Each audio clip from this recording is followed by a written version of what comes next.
Beneath an ordinary suburb north of Tokyo, there is a flood machine so large it feels like a buried city. It is part of Japan's metropolitan area. Outer underground discharge channel in Saitama, prefecture near the city of Kasukabe. At street level, life can feel completely normal. Homes, roads, schools, and commuter towns feeding into the wider Tokyo region. But below that everyday landscape is one of the most dramatic pieces of hidden infrastructure on Earth.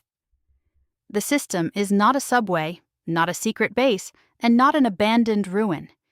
It is a working flood control network built to catch dangerous stormwater before it overwhelms nearby communities.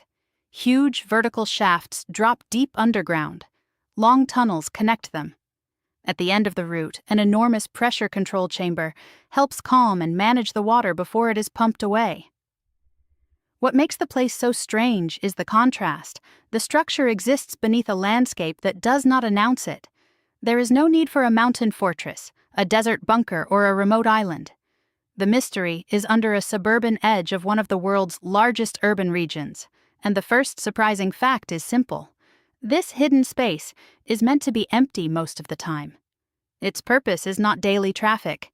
Its value appears during the worst hours of a storm when rivers rise and streets need protection. For long stretches, many people pass above it, with no reason to think about the machinery beneath their route. That is why the place feels so unreal. It is built like a buried monument, but its job is practical, patient, and mostly invisible. Tokyo's ordinary outskirts are ordinary, partly because this hidden giant is waiting below. Tokyo's buried flood channel exists because water has always been one of the region's hardest problems to control. The Tokyo area sits on the Kanto Plain, a broad lowland shaped by rivers, coast, and centuries of settlement. Around the northern and eastern edges of the metropolis, many communities sit close to small and medium-sized rivers that can rise quickly during heavy rain. Japan also faces typhoons and intense seasonal downpours. So the problem is not only how much rain falls, it is where that water can go. In older landscapes, rain can spread into fields, wetlands, and open ground. In a dense urban region, much of that natural breathing room has been replaced by roads, buildings, rail lines, and compact neighborhoods. Water that might once have soaked slowly into the ground can become fast runoff, gathering in channels that were never meant to handle everything at once. That is the logistical reason the underground discharge channel exists.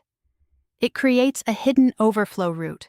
When certain rivers become dangerous, floodwater can be diverted away from vulnerable areas and guided into the underground system, instead of leaving every neighborhood to fight the same storm.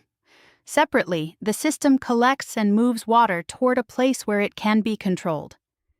The design also answers a geographic problem. The land is relatively flat in many parts of the region, so gravity alone cannot always solve the issue quickly. Water needs space direction and mechanical help. Building that space on the surface would be difficult in crowded suburbs, so the solution went underground.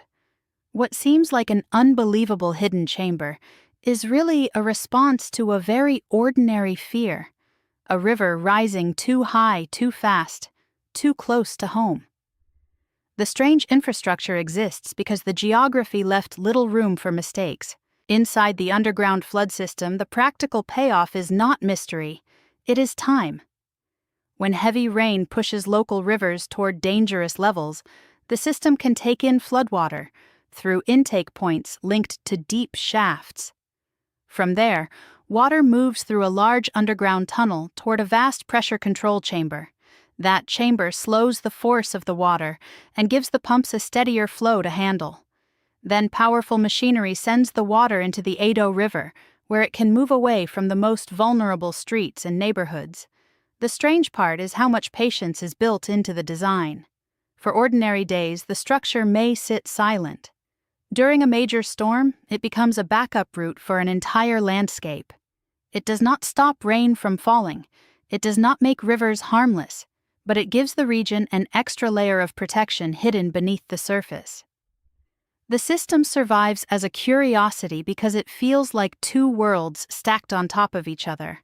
Above ground, people live in a modern urban fringe. Below-ground engineers created a controlled void for floodwater, a place made not for people to inhabit but for disaster to pass through. It also fascinates people because it reveals a truth about cities. Many places seem ordinary because their hardest problems have been pushed out of sight. Drainage channels, pump stations, tunnels, reservoirs, and barriers often do their work quietly.